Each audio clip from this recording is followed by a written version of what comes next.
We help parents raise their kids to be Christ followers. I'm Angie Terry, and today's topic is training for bedtime.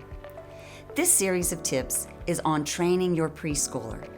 And training this particular issue is often very difficult for lots of families. Kids can have a difficult time calming down from playtime. They want to remain active. Some children really fight to go to sleep, and a parent can grow weary of carrying them back to bed 100 times.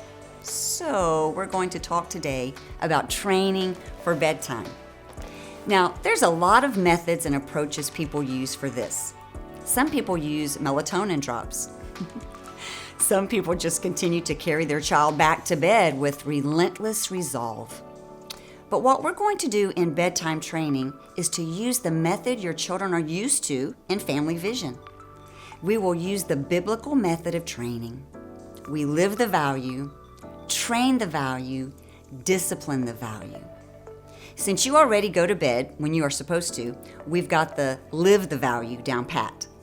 Now you have to train it. Remember, we don't train when the situation is under stress and pressure. We train away from the problem, and we train in steps. When it comes to bedtime, consistency is key. It needs to be the same thing every time. What is your routine? Do you brush your teeth first? Do you change into pajamas? Do you read your devotion next? Think about potential things your child might ask to do when they get up. Do they want water? Do they ask for something? Include all of this in your process. You want to have a consistent process that you do each time. Once you have your schedule clearly in your head, it's time to train. Go through every step. Don't just tell them what to do. Do the step. Have them brush their teeth and put on their PJs and read their book. Consider training for bedtime early in the day so you can repeat the training once in the afternoon to ensure they have all the steps.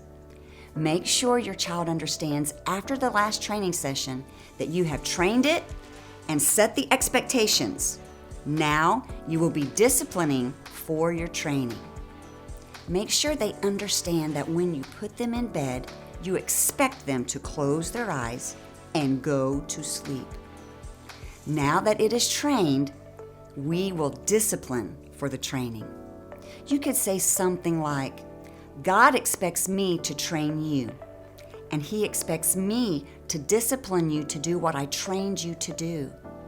So if you get up after I put you to bed, it's my responsibility to discipline you. At nighttime, don't be surprised if they test your resolve. Don't get frustrated. Remember to be mechanical in your discipline. It may happen a few nights in a row, but now this is a matter of obedience. Don't make it about something else. Don't make excuses. You've set the expectations through your training. Now, consistently discipline. God uses your desire to raise your kid right to get to your heart. Thanks for listening to me. Now take a moment and let Him speak to you.